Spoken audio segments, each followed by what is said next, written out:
कि उत्तर प्रदेश को बदल देंगे, उत्तर प्रदेश की अर्थव्यवस्था ऊंचाई तक पहुंचा देंगे। वहां की जनता समझ गई, वहां का किसान समझ गया। उन्होंने भारतीय जनता पार्टी को हराने का काम किया है। हम जब देखते हैं कि महाराष्ट्र में जो हमारी आर्थिक राजधानी है, मुंबई जो आर्थिक राजधानी है, जहां पर सबसे ज्यादा उद्योगपति हैं, सबसे ज्यादा कारोबार करने वाले लोग रहते हैं, लेकिन उसके बावजूद भी जब हम देश के आंकड़े देखते हैं तो सबसे ज्यादा किसान और गांव में रहने वाला गरीब है, और सबसे ज्यादा किसान हमारा आत्महत्या कर रहा है।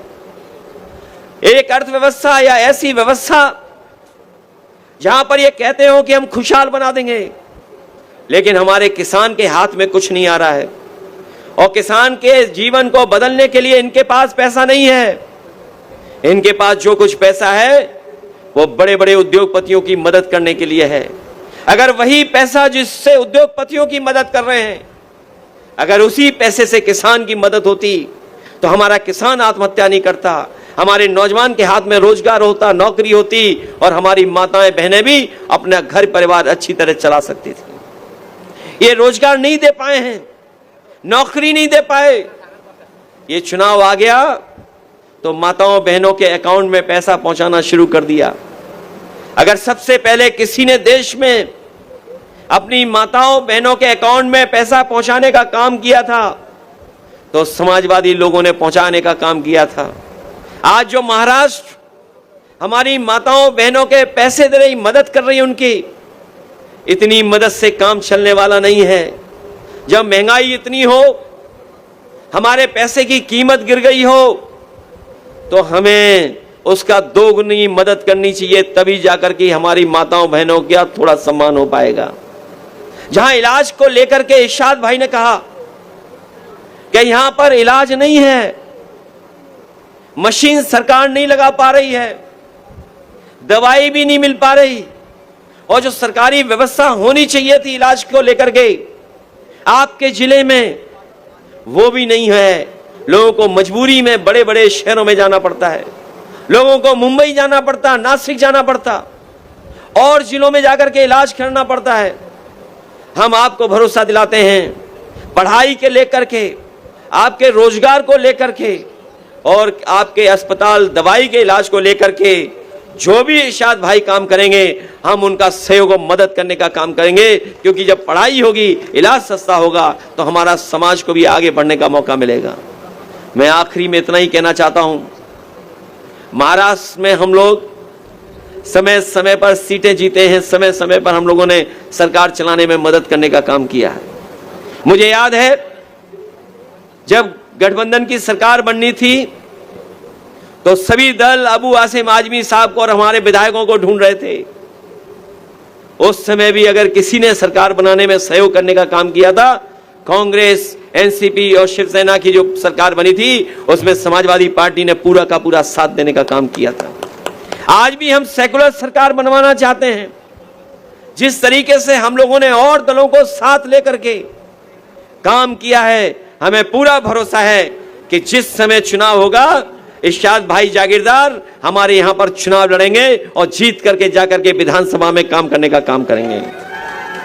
इसलिए इनकी मदद करिए, आप इनका सहयोग करिए, और इनका चुनाव चिन्ह तो इतना आसान है, साइकिल। डीजल पेट्रोल महंगा हो सकता है, लेकिन साइकिल को न डीजल की जरूरत है न पेट्रोल की जरूरत है, और साइकिल आम लोगों की सवारी है, इसे साइकिल को तो नहीं भूल जाएंगे आप। हमारे इरशाद भाई को हम लोग चुनाव लड़ाएंगे और जिता करके आप भेजना, हम उनके साथ खड़े होंगे। आप ये आपके सुख दुख में खड़े होंगे, जो कुछ भी हमें मदद करनी होगी, हम लोग इनकी मदद कर करके इनको आगे बढ़ाने का काम करेंगे। न केवल ये चुनाव आपका है, महाराष्ट्र का चुनाव देश की राजनीति को बदलने वाला चुनाव है। मैंने पहले भी कहा, यह ऐतिहासिक चुनाव है। इस चुनाव का परिणाम आएगा, बीजेपी हारेगी, सरकार यहां हटेगी, और जब महाराष्ट्र में सरकार हटेगी तो दिल्ली की भी सरकार हट जाएगी, और दिल्ली की सरकार हट जाएगी तो जो बुलडोजर लेके चलते हैं हमारे मुख्यमंत्री वो भी हट जाएंगे। इसलिए महाराष्ट्र का चुनाव हराइए और उत्तर प्रदेश का भी सरकार बदलने का काम करेगा। ये बात तो आप समझ रहे होंगे, क्योंकि दिल्ली की सरकार चलने वाली सरकार नहीं है, वो सरकार गिरने वाली सरकार है। और ये सरकार जो बनी है वो हत्या के सरकार बनाई है। और ये जमीन तो उन लोगों की है जिन्होंने समय समय पर सामाजिक लड़ाई लड़ने का काम किया है। बाबा साहब भीमराव अंबेडकर जी की कर्मस्थली है।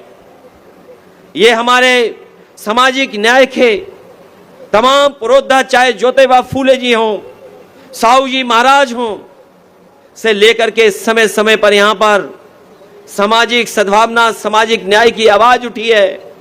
जो लोग संविधान बदलना चाहते हैं वो ये याद रखें कि महाराष्ट्र और महाराष्ट्र की धरती बाबा साहब भीमराव अंबेडकर जी की कर्म भूमि रही है। जो लोग संविधान बदलेंगे उनको बदलने का काम यहाँ की जनता करेगी।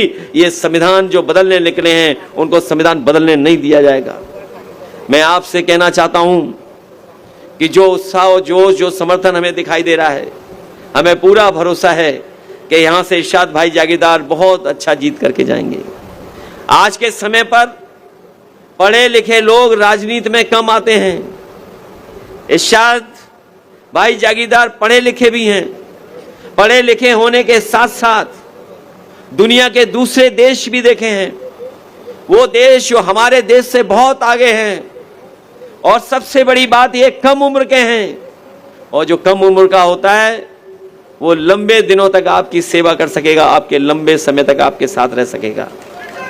इसलिए एक पढ़े लिखे, एक दुनिया को समझने वाले नौजवान, उसकी मदद करना, इसीलिए हम लोग आए हैं। आज तो चुनाव जब शुरू है तब आए हैं, और बीच में भी हम लोगों को मौका मिलेगा तो आपके बीच में आकर के इरशाद भाई जागीरदार के लिए हम आपसे समर्थन और सहयोग मांगने आएंगे। मुझे पूरा भरोसा है इनको जिता करके आप विधानसभा में पहुंचा देना, हम इनका पूरा सहयोग और समर्थन करेंगे। बहुत बहुत बधाई इस ऐतिहासिक कार्यक्रम के लिए।